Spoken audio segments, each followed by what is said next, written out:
25 साल के नबी, कितने दिन के? 25 साल के कुंवारे नबी, और मर्दों के मर्द हैं, मर्दों के, और इतने बड़े बहादुर हैं सैयद मुस्तफा जान रहमत के। एक पहलवान, जिस पहलवान का पूरे अरब में जोर शोर था, वो पहलवान आगे बोला, मोहम्मद तुम नबी हो? इरशाद फरमाया, हाँ हाँ मैं नबी हूँ। तो कहता है, अगर सच्चे नबी हो तो मुझसे कुश्ती लड़के दिखा दोगे, मुझे पछाड़ के दिखा दोगे?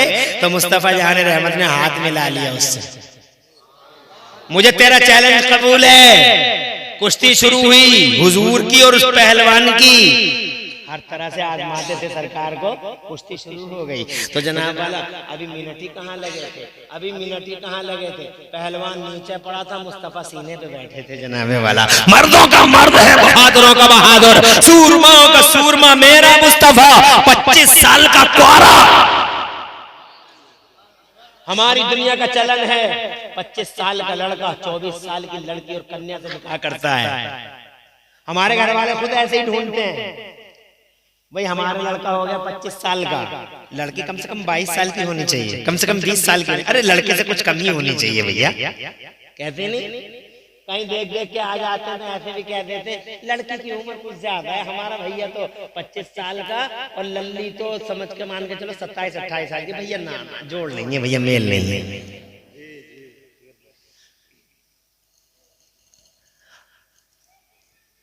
हर लड़का और लड़के के बाप वाला अक्सर ख्वाहिश यही होती है कि मेरे लड़के से 2-4 साल छोटी हो। तवज्जो है? मगर तुम अपने नबी का रिकॉर्ड देखो, मुस्तफा जान रहमत की मानवता और उनके दर्द पे गौर करो कि इंसानियत से कितना प्यार है मेरे हुजूर को।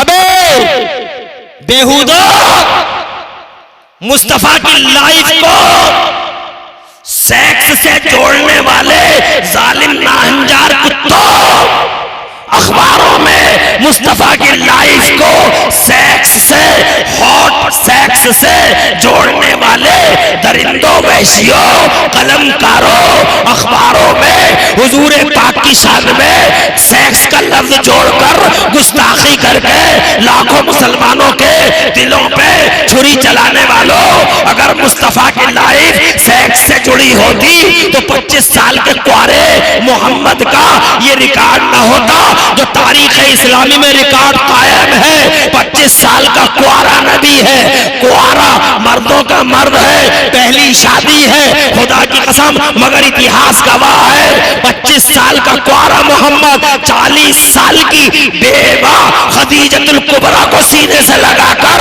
खुदा की कसम इंसानियत का दर्द, मानवता का दर्द पूरी दुनिया में पेश कर देता है और खुदा की कसम साबित कर देता है। अबे बेवाओं पे कहर ढाने वालों, बेवाओं पे जुल्म सितम की चक्कियां पीसने वालों, ये बेवा मनहूस नहीं होती।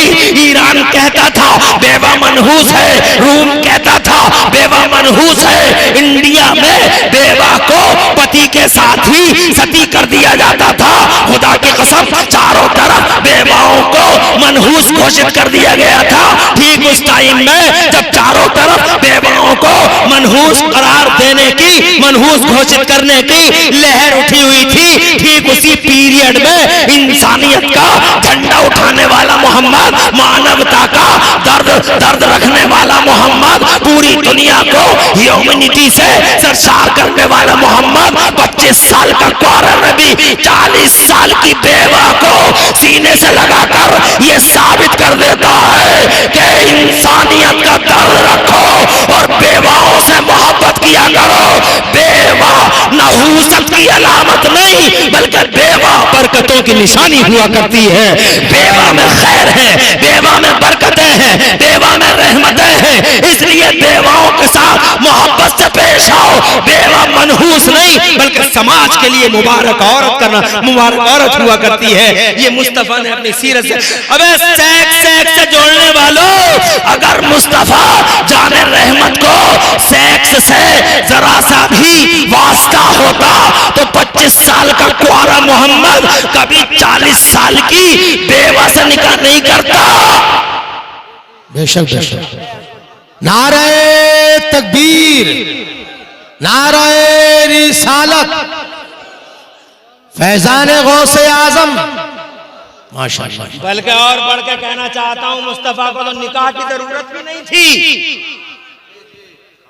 मुस्तफ़ा शादी करने की मुस्तफ़ा को ज़रूरत नहीं थी, फिर भी मुस्तफ़ा ने शादी की। जानते हो क्यों?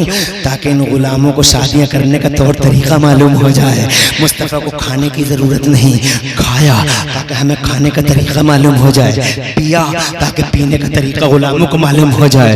मुस्तफ़ा जान रहमत चले ताकि गुलामों को चलना आ जाए। मुस्तफ़ा ने खाया ताकि गुलामों को खाना आ जाए। वो टीचर बन के आए थे दुनिया में, टीचर बन के।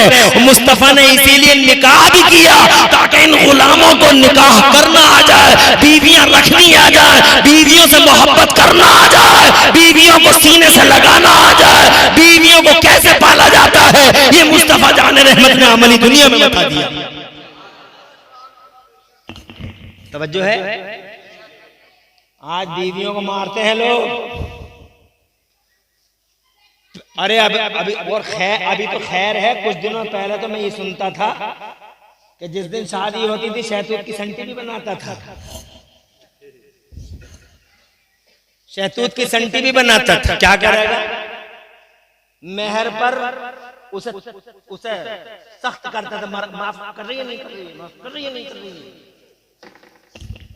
अरे बीवियों को मारने वालों, बीवियों को मारो मत। बीवियां फूल हैं, बीवियां इन्हें सूंघो, बीवियां बरकत वाली हैं, बीवियों से मोहब्बत करो। हमारे मुस्तफ़ा जान रहमत ने बीवियों से मोहब्बत फरमाई और आपको सिखा दिया कि बीवियां मारने की चीज नहीं है। हर वक्त तो मारने के प्लान बनाते रहता, आलू न पकागी तो मारूंगा, कच्चे पकागी तो मारूंगा, पक्के पकागी तो मारू। मारना ही मारना है जनाब वाला। कौन सी बहादुरी जो औरत को मार रहा है तू? औरत को मत मार। और हाँ, इस मौके पे एक बात और बता दूं, बहुत सारे मनहूस ऐसे भी हैं जो बीवियों की वजह से माओं को मारते हैं। बीवियां अगर सीने से लगाने की चीज है लोगों, तो खुदा की इज्जत की कसम माएं सर पे उठाने की चीज है। माँ सर पे उठाने की चीज है। माँ माँ है, बीवी बीवी है। बीवी अलग है, माँ अलग है। बीवी का सर्कल अलग, माँ का सर्कल अलग, माँ का जनाबे वाला दायरा अलग। माँ खुदा की कसम वो है जिसके पाँव के नीचे जन्नत है, और बीवी वो औरत है जिसके बारे में मुस्तफा ने इरशाद फरमाया कि पूरी की पूरी दुनिया बरतने की चीज है। नबी फरमाते हैं पूरी की पूरी दुनिया बरतने की चीज है, मगर इस दुनिया में सबसे अच्छी बरतने की चीज अलमरअतु सालिहा, सबसे अच्छी बरतने की चीज नेक बीवी है। मगर बीवी नेक हो, डंडी मारने वाली ना हो। तवज्जो है?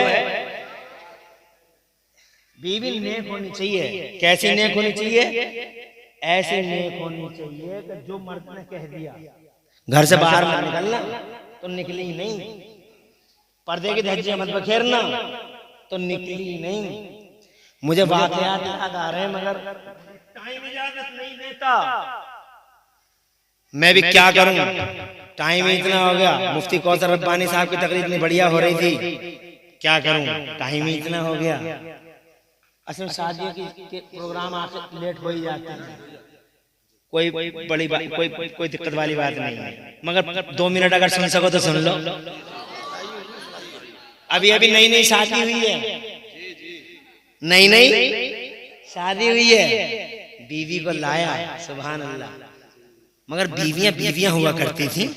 अरे इधर देखो यार, और किस दिन काम आ गई ये सब, अब जलसा खत्म होने जा रहा है। तवज्जो है? अल्लाह आबाद रखे। इधर देखते रहो, कोई बात पसंद आ जा तो अब ये है कि एंड होने जा रहा है।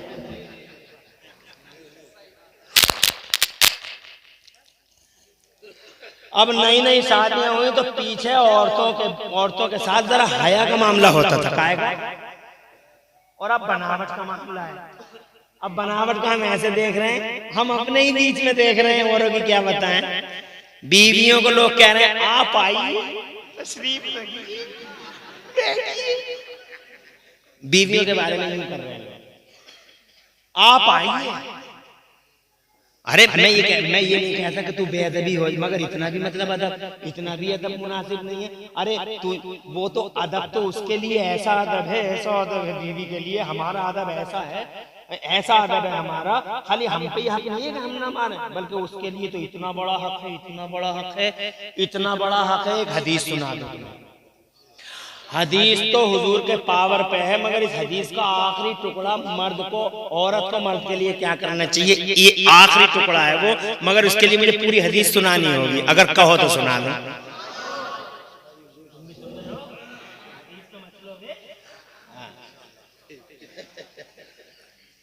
हाँ, शेर और शायरी पे भी मचला करो और नबी की हदीस पे बहुत मचला करो। वो जो हदीस पे मचल गया, सुभान अल्लाह, बेड़ा पार हो गया उसका। तवज्जो है। अब हदीस सुनाता हूँ, नॉन स्टॉप सुनाऊंगा, कोई कहीं रुकूंगा नहीं, पूरी तवज्जो इधर रखना। एक बेईमान आया मेरे नबी से आके कहने लगा, मोहम्मद मुझे कलमा पढ़ा दो। मेरे नबी ने फरमाया पढ़ ले कलमा। तो ये कहता है मैं ऐसे कलमा नहीं पढ़ूंगा, सरकार फरमाते फिर कैसे पढ़ेगा? तो वो कहता है ये बताओ तुम नबी हो? तो मेरे नबी ने फरमाया हाँ मैं नबियों का इमाम हूँ, रसूलों का सरदार हूँ। तो वो कहने लगा अगर सच्चे नबी हो तो कोई पावर दिखाओ, कोई ताकत दिखाओ, कोई जलवा दिखाओ, कोई कुदरत का कोई करिश्मा दिखाओ। तुम जब बेईमान भी जानते थे कि जो नबी होता है वो पावर वाला होता है, जनाब वाला। तो मेरे नबी पाक से कहता है कोई पावर दिखाओ। तो मेरे नबी ने ये नहीं फरमाया मेरे पास पावर नहीं है, बल्कि नबी ने इरशाद फरमाया मादा तुरीदो, कौन सा पावर देखना चाहता, तू जो बोलेगा वही दिखा दूंगा। तो जनाब वाला वो चकरा गया कि तो फुल पावर दे रहे हैं। तो मुस्तफा जान रहमत सल्लल्लाहु अलैहि वसल्लम फरमाते तू जो चाहेगा वो दिखा दूंगा। तो जनाब वाला जब वो चकरा गया तो जनाब फैसला ना कर सका। मुस्तफा ने फिर ललकारा, इरशाद फरमाया बोल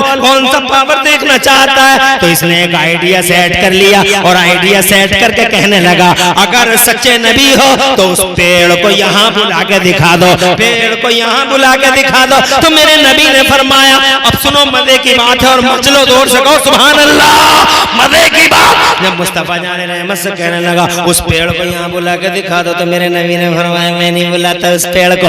आका फरमाते मैं नहीं बुलाता उस पेड़ को। अरे समझ में तो आ रही है? आका फरमाते मैं नहीं बुलाता उस पेड़ को। आका फरमाते मैं नहीं बुलाता उस पेड़ को, बल्कि तू खुद उस पेड़ से जाके कह दे कि तुझे नबी ने बुलाया है, तुझे रसूल ने बुलाया। अरे जोर से चल जाओ, तुझे नबी ने, तू जाके बोल दे तुझे नबी ने बुलाया, तुझे रसूल ने बुलाया है। अल्लाह की कसम हदीस में है। वो बेईमान गया और पेड़ के पास में जाके कहने लगा ये शजरिन मोहम्मद नहीं तो वो कहो फिर तुझे अल्लाह के नबी मोहम्मद बुला रहे, इतना कहना था।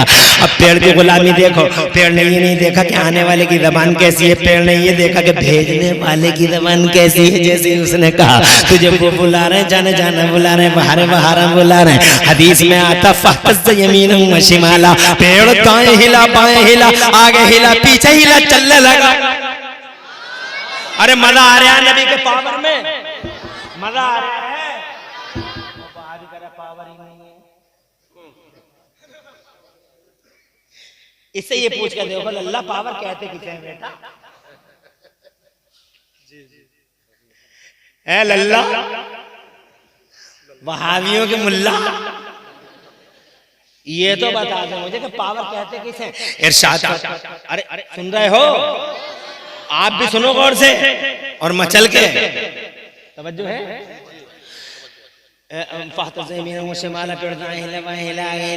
चलने लगा और ऐसा चला अपनी जड़ों से करते गुबार उड़ाता चला जा रहा। गया और नबी के कदमों की तरह झुक के कहने लगा अस्सलातु वस्सलामु अलैका या रसूल अल्लाह, अस्सलातु वस्सलामु अलैका।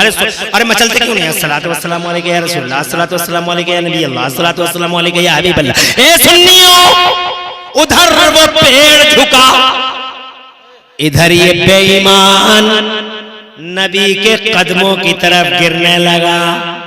अब जो मैं जुमला सुनाना चाहता था वो आ गया, सुना दो।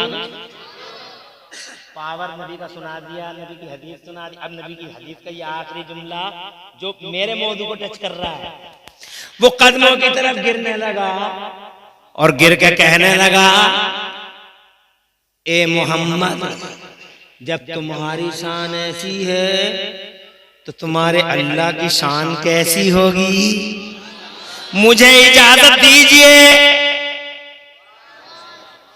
मुझे इजाजत दीजिए, मुझे इजाजत दीजिए, मैं आपको सजदा कर लूं। मुझे इजाजत दीजिए, मैं आपको सजदा कर लूं। इतना बड़ा काम कर दिया, पेड़ को बुला के दिखा दिया। पेड़ को बुला सकता है कोई? बुला के दिखा दिया, सलाम पढ़वा के दिखा दिया, तो कहता मैं सजदा कर लूं। अब सुनो जो मैं सुनाना चाहता था। आका फरमाते हैं हरगिज नहीं, सजदा करने का ऑर्डर अल्लाह के सिवा किसी को नहीं। अब सुनो जो मैं सुनाना चाहता, अगर मैं, हुजूर फरमाते, अगर मैं अल्लाह के सिवा किसी को सजदा करने का ऑर्डर देता, अगर मैं अल्लाह के सिवा किसी को सजदा करने का ऑर्डर देता, ला अमरतु ज़ौजता अन तस्जुदा लिबालिहा, ए आने वाले, अगर मैं अल्लाह के सिवा किसी को सजदा करने का ऑर्डर देता तो मैं बीवी को ऑर्डर देता, बीवी को ऑर्डर देता कि वो अपने शौहर को सजदा किया करे। अल्लाह के सिवा अगर किसी को सजदा करना जायज होता तो अल्लाह का नबी फरमाता मैं बीवी को हुक्म देता। इतना बड़ा दर्जा है शौहर का, इतना बड़ा दर्जा है शौहर का। अगर हुक्म होता अल्लाह के सिवा सजदा करो तो बीवियां सजदा करती अपने मर्दों को, मगर ये सजदा क्या करती हैं? अल्लाह ताला अपनी पनाह में रखे। हालात बहुत खराब है, निकाह करना नबी की सुन्नत है। निकाह मुस्तफ़ा ने किया ताकि हम सबको निकाह करना आ जाए। मुस्तफ़ा जान रहमत सल्लल्लाहु अलैहि वसल्लम के प्यारे गुलाम, तुम भी निकाह करो और मियाँ अपनी बीवी के हक पहचाने और बीवी अपने मियाँ के हक पहचाने। घर को जन्नत का माहौल, घर में जन्नत का माहौल बनाओ। अल्लाह फजल से अपने बेटे दे और बेटियाँ अता फरमाए तो उन्हें सबसे बड़ी बात यह, उनकी गर्दनों में नबी की गुलामी का पट्टा डालो और उन्हें कुरान पढ़वाओ। उनकी गर्दनों में हुजूर की गुलामी का पट्टा डालो। अगर बेटा है तो उसे नबी का गुलाम बनाओ, बेटी है तो फातिमा की कनीज बनाओ। और जनाब वाला, अगर तुम्हारे बच्चे ऐसे हो गए, तुम्हारा घर जन्नत का नमूना बन गया। खुदा की कसम, बच्चा पैदा करना कमाल नहीं है, मगर बच्चों की गर्दनों में नबी की गुलामी का पट्टा डालना कमाल है। बच्चों को नबी का गुलाम बनाओ, तुम्हारे घर में अल्लाह बरकतें रखे, रहमतें उतारे। इंशाअल्लाह किसी मौके पे हाजिरी होगी, बात पूरी हो जाएगी। अल्लाह आपको आपकी मोहब्बत को कबूल फरमाए, दो जहां में अल्लाह आपकी लाज रखे और तरक्की अता फरमाए। और पूरी तकरीर में कहीं